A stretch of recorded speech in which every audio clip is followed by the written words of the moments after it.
ব্যবসা বাণিজ্যের বিশ্লেষণ নিয়ে ডিবিসি নিউজের নিয়মিত আয়োজন ইসলামী ব্যাংক তালিকাতায় স্বাগত জানাচ্ছি আমি রেদওয়ান আহমেদ। দেশের শেয়ারবাজার বর্তমানে এক ধরনের স্থবিরতা ও অনিশ্চয়তার মধ্য দিয়ে যাচ্ছে। সূচকের ওঠানামা থাকলেও সামগ্রিকভাবে বাজারে গতি নেই।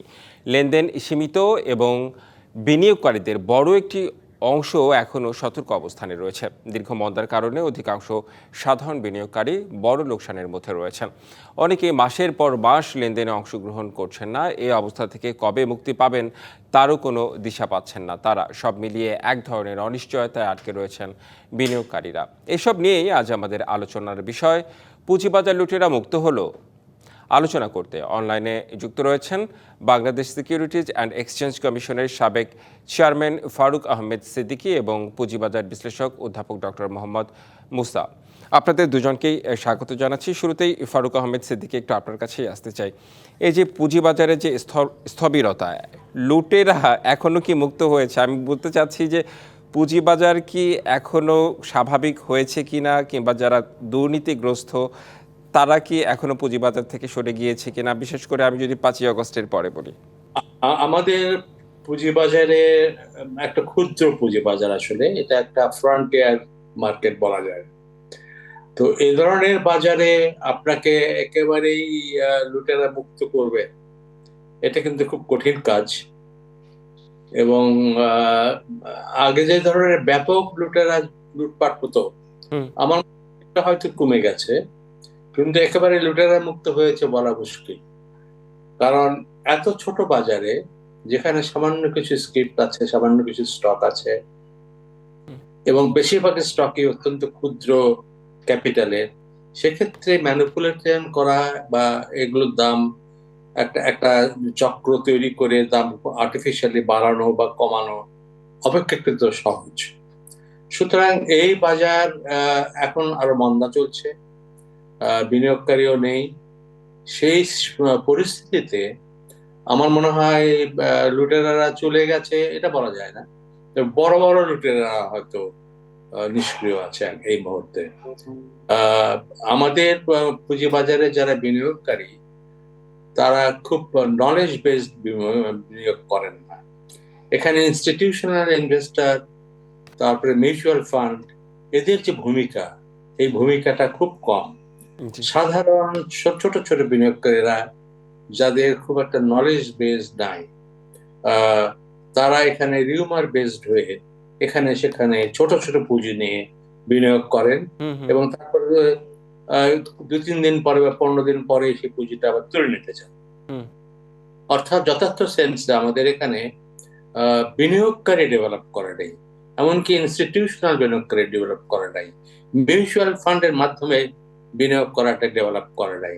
সুতরাং কিছু লোক, যাদের পুঁজিবাজার সম্বন্ধে তেমন কোনো আইডিয়া নাই, তারা এসে বিনিয়োগ করে, এবং তাদেরকে যারা অপেক্ষাকৃত অভিজ্ঞ, তারা বিভিন্ন ছোট ছোট স্ক্রিপ্ট খেলিয়ে এক এক সময় একটা স্ক্রিপ্ট ধরিয়ে আর্টিফিশিয়ালি দাম বাড়িয়ে বা কমিয়ে এদেরকে বিভ্রান্ত করা এবং লুট করা অপেক্ষাকৃত সহজ। আমার মনে হয় সেই প্রক্রিয়াটা থেমে গেছে, এখনো চলছে, তবে তার পরিধি হয়তো অনেকটা কমে গেছে। জি, আমি একটু আপনার কথার প্রসঙ্গ ধরেই বলতে চাই, যদি হচ্ছে যারা করাপশনের সঙ্গে যুক্ত, মানে বড় বড় করাপশন করে পুঁজিবাজারে, তারা যদি নিষ্ক্রিয় থাকে, তাহলে বর্তমান অবস্থাটা আসলে ভালো না হওয়ার কারণ কি? মানে আরো অন্যান্য নানা কারণ আছে। মানে একেবারে যে পুঁজিবাজার ভালো হয়ে গিয়েছে, কেউ দুর্নীতিগ্রস্ত নেই, এমন তো নেই, তাই তো? এমন তো বলা যায় না। আমাকে প্রশ্ন করছেন? জি। আমাকে প্রশ্ন করলে আমি বলবো, দেখেন, শুধু পুঁজিবাজার না, আপনি যদি সামগ্রিক অর্থনীতির সঙ্গে কিন্তু পুঁজিবাজারকে আলাদা করে দেখা যাবে না। যে ম্যাক্রোইকোনমিক সিচুয়েশন যেটা আমাদের দেশে আছে, এটা গত 1.5 বছরে অনেকটাই উন্নতি করেছে। বিশেষ করে এক্সচেঞ্জ রেট স্টেবিলাইজ করেছে, আমাদের রেমিটেন্স ইমপ্রুভ করেছে, আমাদের যে রিজার্ভ ইমপ্রুভ করেছে, সবকিছুই ইমপ্রুভ করেছে, কিন্তু আমাদের কিন্তু কোনো বিনিয়োগ ইমপ্রুভ করে নাই। এই অনিশ্চিত পরিবেশে বিনিয়োগ ইমপ্রুভ করার সম্ভাবনা কম। তো যেখানে আপনার ব্যবসা বাণিজ্য বিনিয়োগ হচ্ছে না, ইন্ডাস্ট্রিতে বিনিয়োগ হচ্ছে না, ইন্ডাস্ট্রি এক্সপানশন হচ্ছে না, ওয়ার্কিং ক্যাপিটালের প্রয়োজন হচ্ছে না, সেখানে পুঁজিবাজারে বিনিয়োগ হওয়ার সম্ভাবনা খুব কম। মানে সেই প্রভাবটা পুঁজিবাজারেও পড়ছে নিশ্চয়ই। আমি অবশ্যই আবারও আপনার কাছে ফিরতে চাই, আমাদের আরেকজন অতিথি রয়েছে, আমরা একটু তার কাছে, ডক্টর মোহাম্মদ মুসা, আপনার কাছে একটু আসতে চাই। আপনার কাছে আমি একটু বিনিয়োগকারীদের কথা বলতে চাই, যে বিনিয়োগকারীরা বলছেন অব্যাহত মানে পতনের কারণে লোকসানের পাল্লা এতটাই ভারী হয়েছে, পোর্টফোলিওতে থাকা শেয়ার বিক্রি করলে কিছুই পাওয়া যাবে না, সে কারণে তারা শেয়ার বিক্রি করছে না, সামনে সুদিন আসবে এই অপেক্ষা করছে। মানে এই অপেক্ষা আসলে কতদিন? ধন্যবাদ আপনার প্রশ্নের জন্য। আসসালামু আলাইকুম। ওয়ালাইকুম আপনার আসসালাম। দর্শককে ধন্যবাদ, ভালো প্রশ্ন করেছেন। ফারুক আহমেদ সিদ্দিকী সাহেব যেই কথাগুলো বলতেছিলেন সেখানের সূত্র ধরে বলি, অর্থনীতির অনেক মানকই ভালো হয়েছে, কিন্তু যেই জায়গাটায় ভালো হওয়া বেশি দরকার সেটা হলো বিনিয়োগ হওয়া। আমাদের শিল্প প্রতিষ্ঠানে বিনিয়োগ হচ্ছে না। আমাদের শেয়ার বাজারেও কিন্তু বিদেশি বিনিয়োগ হওয়ার কথা, কিন্তু অনিশ্চয়তার জন্য সেই বিনিয়োগগুলো হচ্ছে না। তো যেই প্রশ্নটা আপনি করেছেন, যারা বিনিয়োগকারী মনে করতেছেন শেয়ার বাজারের দামগুলো এত কমে গেছে, তলানিতে এসে গেছে, এখন বিক্রি করলে ক্ষতি হয় এবং ভবিষ্যতের জন্য তাকিয়ে আছেন, আমি অন্যভাবে বলবো, আসলে এর চাইতে সবচেয়ে বেশি দুঃখজনক সংবাদ যেটা হলো শেয়ার মার্কেটের জন্য, সেটা হলো শেয়ার মার্কেটের উপর বিনিয়োগকারীদের আস্থাটা নষ্ট হয়ে গেছে। সেই জন্য নতুন বিনিয়োগকারী তো বাদই দেন, পুরনো বিনিয়োগকারীরাও আর নতুন কোনো ক্যাপিটাল এখানে ঢুকাতে চাচ্ছে না। যখনই আপনি শেয়ার বাজারে ইনভেস্টমেন্ট করবেন, দাম যদি কমতে থাকে, তখন আপনার ক্ষতি স্বীকার করতে হয়। ক্ষতি স্বীকার করে তো দীর্ঘদিন লোকজন ইনভেস্টমেন্ট করতে পারবে না। এখন এটা একটা বিশ্বাস সাইকেলের মধ্যে হয়ে আছে। কিভাবে আমরা এই বিনিয়োগকারীদের মধ্যে যেই বিনিয়োগের প্রতি আগ্রহ নাই, হতাশা যে এসছে, এটা থেকে বেরিয়ে আসবো? এটা থেকে বেরিয়ে আসার জন্য কিছু না কিছু ভাবেই কোনো না কোনো পদক্ষেপ নিতে হবে। এই পদক্ষেপটা কে নেবেন সেইটাই একটা ইস্যু। একটা জিনিস আপনি লক্ষ্য করবেন, কিন্তু বাংলাদেশ বাজারের একটা ইউনিক চরিত্র হইল, এখানে ফাইন্যান্সিয়াল ইনস্টিটিউশনস যেগুলো আছে, স্পেসিফিক্যালি কমার্শিয়াল ব্যাংক, নন bank financial institutions, insurance company, তাদের শেয়ারের সংখ্যা প্রায় 40%। এই বাজারটা অনেক দিন ধরেই শুধু খারাপ না, আরো খারাপের দিকে যাচ্ছে। কারণ হলো ব্যাংক সম্পর্কে আমরা নেতিবাচক নিউজ সবসময় শুনছি। তো যখন ব্যাংক সম্পর্কে নেতিবাচক নিউজ আসে, তখন তো ব্যাংকের শেয়ারের উপর লোকজন ইনভেস্টমেন্ট করতে পারে না, করতে গেলেও ক্ষতিগ্রস্ত হয়। তা আমার মনে হয় এক সময় না এক সময় আসবে হয়তো সুদিন, কিন্তু এই সুদিনটা খুব তাড়াতাড়ি হবে বোঝা যাচ্ছে না। তার কারণ অনিশ্চয়তাটা কাটবে কখন, সেটি একটা বড় ইস্যু। আপনি বলছিলেন পদক্ষেপ নেয়ার কথা, পদক্ষেপটা কে নেবেন? আপনি আসলে নিজেও আসলে বিষয়টি নিয়ে বলছেন, প্রশ্ন রাখছেন, আমিও আপনার কাছে প্রশ্ন রাখতে চাই, এই দায়িত্বগুলো আসলে কার? আচ্ছা, একটা পদক্ষেপ যেটা নেওয়া যাইতে পারে সেটা হলো আমাদের ব্রোকারেজ হাউসগুলোর অনেকগুলোই কিন্তু ইনভেস্টার্সদের নেগেটিভ ইকুইটি নিয়ে আছে। নেগেটিভ ইকুইটি থাকলে একটা ব্রোকারেজ হাউসে তাদের কিন্তু সীমাবদ্ধতা এসে যায়, তারা ইনভেস্টমেন্ট করতে পারে না। যে কোনো ভাবেই হোক এই নেগেটিভ ইকুইটি থেকে বেরি হতে হবে। এই বের হওয়াটা ওরা হয়তো নিজেরা নিজেরা পারছে না। তো সেই কারণে যদি কোনো কারণে গভর্নমেন্ট এই নেগেটিভ ইকুইটি থেকে বের হয়ে আসার জন্য আর্থিক কিছু সাহায্য ব্রোকারেজ হাউসকে দিতে পারে, তাইলে বোধহয় একটা পার্শিয়াল সমাধান হতে পারে। জি, নিশ্চয়ই। আমি একটু আবারও ফিরতে চাই ফারুক আহমেদ সিদ্দিকী, একটু সংক্ষেপে আপনার কাছে একটু 1 মিনিটের মধ্যে জানতে চাই, তারপর আমরা একটা বিরতিতে যেতে হবে। এই যে বিভিন্ন ধরনের পদক্ষেপ নেওয়ার কথা বললেন ডক্টর মোহাম্মদ মুসা, আপনার কাছে একটু জানতে চাই, কোনো বিষয়ে বলবেন? দেখেন, এই ধরনের পদক্ষেপ আগেও নেওয়া হয়েছিল, বোধহয় 800 বা 850 কোটি টাকা মতো দেওয়া হয়েছিল ব্রোকারেজ হাউসগুলোকে বিভিন্ন শর্ত সাপেক্ষে। তাতে তেমন কোনো ফল হয়নি। এখনো যে টাকা দিলে আমার মনে হয় না যে তেমন কোনো ফল হবে। এছাড়াও একটা বিতর্কিত বিষয় আছে যে একটা সেকেন্ডারি মার্কেটকে চাঙ্গা করার জন্য সরকার ট্যাক্স পেয়ারদের মানি সেখানে কেন দিবে, কি শর্তে দিবে, এটা একটা বেসিক প্রশ্ন রয়ে যায়। একদমই। জি। জি। আমরা আরো আলোচনা করতে চাই, মানে নানা ধরনের উদ্যোগ গ্রহণ করার পরেও কিন্তু পুঁজিবাজার আসলে চাঙ্গা করা যাচ্ছে না, মানে বিনিয়োগকারীরা হতাশ। আমাদের একটা বিরতিতে যেতে হবে, বিরতির পর ফিরে এসে আমরা নিশ্চয়ই আরো আলোচনা ফিরবো।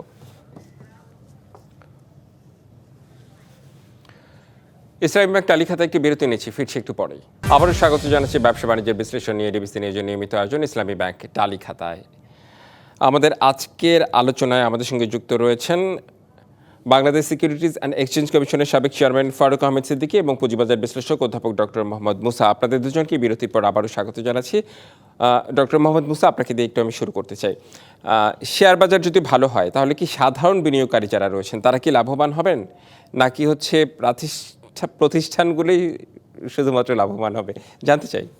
আহ, সবাই লাভবান হওয়ার কথা, কিন্তু প্রতিষ্ঠানগুলো একটু বেশি লাভবান হওয়ার কথা। তার কারণ প্রতিষ্ঠানগুলো বোঝে কখন শেয়ার বাজারে ঢুকতে হবে, কখন শেয়ার বাজার থেকে বেরিয়ে আসতে হবে। হ্যাঁ, আমার একটা অ্যাসেসমেন্ট হলো পুঁজিবাজার বিশ্লেষণ করে যেটা বুঝি আর কি, শেয়ার বাজার এখন ভালো জায়গায় ইনভেস্টমেন্ট করার জন্য যদি আপনি চিহ্নিত করতে পারেন বেশ কিছু শেয়ার আছে যেগুলো হাইলি আন্ডার ভ্যালুড, ওই শেয়ারগুলো কিনলে আপনার সময়ের বিবর্তনে দেখা যাবে ওদের দাম অনেক বাড়বে। এখন প্রশ্নটা হলো সাধারণ বিনিয়োগকারী তো এই যে বললাম নিরুৎসাহিত হয়ে গেছে, অনেকে ইনভেস্টমেন্ট করে ক্ষতির সম্মুখীন হয়েছে এবং অনেকে ইনভেস্টমেন্ট করে আটকে গেছে। তারা হয়তো কিছুটা বেনিফিটেড হবে, যেহেতু শেয়ারে আছে, দাম বাড়লে তারা ডেফিনেটলি কিছু বেনিফিটেড হবে। কিন্তু সবচেয়ে বেনিফিটেড হবে যারা নাকি প্রাতিষ্ঠানিক বিনিয়োগকারী, তারা বুঝে শুনেই বিনিয়োগ করেন এবং এই মুহূর্তে বিনিয়োগ করলে যে ভালো হবে সেই জিনিসটা তারা বোঝেন। তো সেই হিসাবে আমি মনে করি যদি যদি কেন শেয়ার বাজার তো ঘুরে দাঁড়াবে, সময় হয়তো নেবে। যেহেতু আমি একটু আগেই বললাম শেয়ার বাজার এখন অনেকটাই তলানিতে আছে, আমি ইন্ডেক্সটা দেখছি, ইন্ডেক্সটা এখন 5,000-এর নিচে নেমে আসছে। জি, সুতরাং টার্ন অ্যারাউন্ড করবে। সময়টা কত নেবে সেটা একটা ইস্যু। যখন টার্ন অ্যারাউন্ড করবে তখন সব বিনিয়োগকারীরাই বেনিফিটেড হবে। তবে আমার ধারণা প্রাতিষ্ঠানিক বিনিয়োগকারী যাদের নাকি দক্ষ জনবল আছে তারা এই সুযোগটা হয়তো বেশি পাবে। আচ্ছা, নানা ধরনের উদ্যোগ তো নেওয়া হচ্ছে, সংস্কারের কথা বলা হচ্ছে, সংস্কারের বিষয় আসছে, তারপরেও এই যে পুঁজিবাজার ঘুরে দাঁড়ানোর বিষয়টা এত সময় সময় সাপেক্ষ কেন আপনার কাছে, কি মনে হয়? আমাকে বলছেন? জি, যা, আচ্ছা। তো ওই ফারুক সিদ্দিকী সাহেব যেটা বললেন সেটা কিন্তু একটা সত্য কথা। অনেকবারই অনেক উদ্যোগ নেওয়া হয়েছে, টাকা দেওয়া হয়েছে। ওই টাকা দেওয়ার আমার কাছে যেটা মনে হয়, টাকা যেইভাবে দেওয়া হচ্ছে সেইভাবে দেওয়াটা বোধ হয় একটু একটু ভুল আছে। কিন্তু সরকার কি করতে পারবে আমি জানি না। সবসময় টাকাটা দেওয়া হয় আইসিবি কে। আইসিবি একটা সরকারি প্রতিষ্ঠান হুম, অনেকটা, হুম, যদিও তার শেয়ার বাজারে পাওয়া যায়, মেজরিটি শেয়ার হলো সরকারের। আর যারা ওখানে কাজ করেন তাদের দায়বদ্ধতাটা তত বেশি আছে বলে আমি মনে করি না। তো সুতরাং যখন টাকা তাদেরকে দেওয়া হয় তারা সাথে সাথে ইনভেস্টমেন্ট করে, বুঝে সুঝে ইনভেস্টমেন্ট করেন কিনা জানি না। একটা চাপও থাকে যে আমরা তোমাকে টাকা দিলাম, বাজারটা একটু ঘুরে দাঁড়ানোর ব্যবস্থা করা যায় কিনা। কিন্তু প্রতিবারই দেখা যায় এর ফলটা বেশি হয় না, এক। দুই নাম্বার হলো যেই টাকাটা দেওয়া হয় সেটা কিন্তু টোটাল বাজারের যেই মার্কেট ক্যাপিটালাইজেশন আছে তার একটা ছোট্ট অংশ। সুতরাং ও দিয়ে বেশি কিছু করা যায় না। তো আমি যেটা মনে করি যেটা করা যাইতে পারে এই উদ্যোগটার সাথে, সেটা হলো টাকাটা অ্যালাউ করা হোক সব যারা নাকি ব্রোকারেজ হাউস আছে তাদেরকে ঋণ দেওয়ার ব্যবস্থা করা যেতে পারে এবং জি, তারা সেখান থেকে ঋণ নেবে, ঋণ নিয়ে ইনভেস্টমেন্ট করে আবার যখন শেয়ার বাজারের অবস্থাটা ভালো হবে তখন আবার ঋণটা ফেরত দেবে। জি, একটা প্রতিষ্ঠানের উপর মানে ডিপেন্ড করাটা আমার মনে হয় না খুব ভালো জিনিস। জি, বেশ কিছু গুরুত্বপূর্ণ বিষয় আপনার কথায় উঠে এসেছে। ফারুক আহমেদ সিদ্দিকী, আপনার কাছে একটু আসতে চাই। আপনি বললেন যে দেশের সামগ্রিক অর্থনীতি যখন আসলে একটা ভালো দিকে যাবে তখন পুঁজিবাজারও নিশ্চয়ই ভালো দিকে যাবে, খুবই গুরুত্বপূর্ণ একটি বিষয়। আপনার কাছে একটু সংক্ষেপে জানতে চাই যে পুঁজিবাজার ভালো করার জন্য মানে আপনার মন্তব্য যদি কোনো কিছু থাকে, পরামর্শ থাকে, সেই বিষয়টি একটু বলবেন। দেখেন, বর্তমানে পুঁজিবাজারে ইনস্টিটিউশনাল ইনভেস্টর যারা আছে তারাই হচ্ছে বাজার তুলতে পারে, বা সাধারণ বিনিয়োগকারী ছোটখাটো বিনিয়োগ করে বাজার উঠাতে পারে না। তো ইনস্টিটিউশনাল বিনিয়োগকারী এই পরিস্থিতিতে একটা অনিশ্চিত রিস্কি বাজারে কেন ইনভেস্ট করবে, যেখানে তারা ধরুন স্টক অন্যান্য বন্ডে ইস্যু করে, ট্রেজারি বন্ডে যদি ইনভেস্ট করে প্রায় 11% তারা লাভ করতে পারে এবং নিশ্চিত লাভ। এবং আপনি দেখবেন বেশিরভাগ ব্যাংক এখন লোন দেওয়ার চাইতে ট্রেজারি বন্ডে বেশি ইনভেস্ট করছে। তো সেই এই ধরনের একটা লুক্রেটিভ জায়গা ছেড়ে একটা রিস্কি এরিয়াতে যেখানে ইমিডিয়েটলি প্রফিট হওয়ার সম্ভাবনা কম, সেখানে হয়তো তারা এখনো করতে চাইছে না।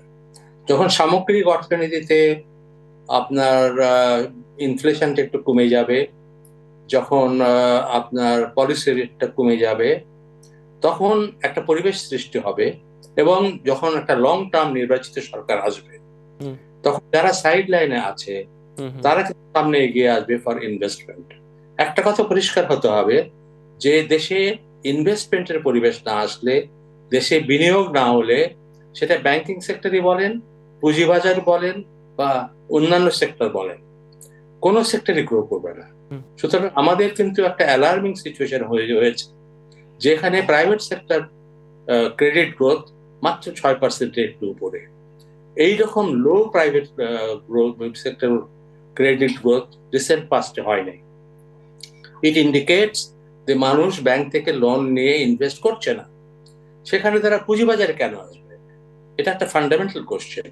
সুতরাং আমাদের হোল ইস্যু ডিপেন্ডস যে আমাদের সামগ্রিকভাবে অর্থনীতি, বিশেষ করে আমাদের বিনিয়োগ পরিস্থিতি উন্নতি হতে হবে, এবং বিনিয়োগ পরিস্থিতি যতদিন পর্যন্ত এই ধরনের একটা অনিশ্চিত পরিবেশ আছে, যতদিন পর্যন্ত আইন শৃঙ্খলা পরিস্থিতি সঠিক নেই, ততদিন পর্যন্ত কিন্তু বিনিয়োগকারীরা ওয়েট অ্যান্ড সি পলিসি নেবে এবং সাইড লাইনে থাকবে। যখনই তারা অনুকূল পরিবেশে দেখবে, তখন তারা বিনিয়োগ করতে এগিয়ে আসবে। সেজন্য এটা যেটা বলেছেন যে তলানিতে এসে গেছে, প্রায় পি রেশিও খুব কম। এখন যারা লং টার্ম ইনভেস্ট করবে ভালো শেয়ারে, তারা হয়তো অনেক লাভ করবে, কিন্তু সেই সময়টার জন্য তার ইনস্টিটিউশনাল ইনভেস্টররা কিন্তু এখনো ওয়েট করবে, এখনো দেখছে যে কখন সেই লং টার্ম গভর্নমেন্ট আসে, কখন বিনিয়োগের অনুকূল পরিবেশ আসে। বেশ কিছু গুরুত্বপূর্ণ বিষয় এসেছে, তার মধ্যে একটা পলিটিক্যাল স্ট্যাবিলিটি এবং বিনিয়োগ, এই দুটো বিষয় খুবই গুরুত্বপূর্ণ। আপনাদের দুজনকে অনেক অনেক ধন্যবাদ, ফারুক আহমেদ সিদ্দিকী এবং ডক্টর মোহাম্মদ মুসা। ধন্যবাদ, আপনাকেও ধন্যবাদ। ব্যবসা বাণিজ্যের বিশ্লেষণ নিয়ে ডিবিসি নিউজের নিয়মিত আয়োজন ইসলামী ব্যাংক টালিখাতায় আজ এ পর্যন্তই। সঙ্গেই থাকুন।